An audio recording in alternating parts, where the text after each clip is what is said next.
Recording in progress. Good evening, everyone. We're joined by Huntsville City FC interim head coach Christophe Berra. Coach, 3-2 defeat tonight to Atlanta. Some opportunities there. What did you see from the guys tonight?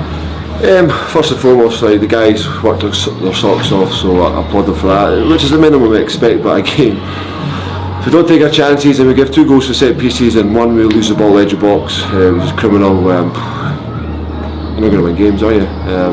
Had enough chances in the game to win 2 games, to be honest. And no, it's not like us to concede for set pieces. We've been really strong. I'd have to see them over again, but from 2, like 1 corner and 1 kind of wide free kick, they've worked. It's pure defending on our side of things. But again, we created numerous chances, especially first half. And credit to the 2 guys that came on, Forster and Tyler. They changed the game for us, showed a bit of quality. Forster was just typical number 9 in the box, sniffing out chances, getting across the front, and Tyler came on in that pocket, half turn, having a shot, probably nearly scored again. Just that little spark that we'd be missing, and hopefully those guys coming back are going to add something to the group, but also push other ones as well. You mentioned Forster. Jago comes back from injury, a brace in 30 minutes. Just what kind of goal impact can he have on this team going forward? Yeah, he's in between the sticks, as we say back home, in that 6-yard box, that golden zone where 9 times out of 10 that's where most goals are scored. Put the ball in there and he's physically a handful.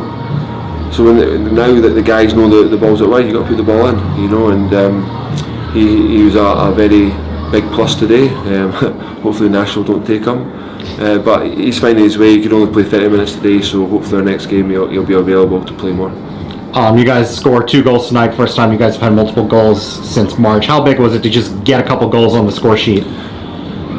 Great, great for the team, but I might be wrong here, but we could have scored 4 or 5. First half, 2 cleared of line basically. Keeper was off his line, it was an open goal. It's kind of been the story for the last 3 or 4 games where we're having chances and we're just not scoring, and teams are getting half chances against us and scoring, they're going in, and it's down to us to turn it. We work day in, day out hard, and the players, they're doing a lot of things right, but just to find the small details we're getting punished, and unfortunately that's football. Okay. You have such a young roster. I mean, you can clearly see that. And do you see any kind of progression throughout each week? Some of these younger guys kind of stepping up through the long run. I think at the moment, we've got a couple of players coming back. We're at the bare bones, but we had 4 academy kids on the bench who've not really been involved this season. So we have got a long injury list, but that's not an excuse, because our previous games we have created chances to score, which we should be scoring more clear-cut chances than maybe today. But yeah, there's a lot of youngsters there. They're going to make some mistakes, but there's a lot of positives as well from a lot of the younger kids, and not just that, the whole team. It's just frustrating that we should be winning games, and unfortunately we're not. Be it fine details at both ends, or just not being ruthless enough, as I keep on saying to the group, we're not being ruthless enough in both boxes.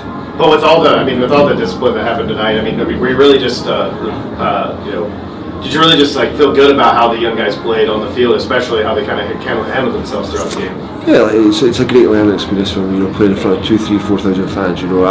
When I was 17, 18 year old, I was never, unless I was playing in the first team, I was development reserve football, as we call it back home. You don't play in front of crowds like this, so it's a great experience, and you're just hoping that these kids really appreciate the opportunity they've got, because football moves quickly, and there's such a small percentage who will make it to the next level, and that they need to take these opportunities, because if you don't start taking them now, they start running out, and next thing you'll find yourself out of soccer at any level. So the guys, and they do, the majority of them do, they work hard, and they're trying their best. It's just those fine details. That'll conclude tonight's media availability. Thank you, everybody. Thanks, guys. Thanks.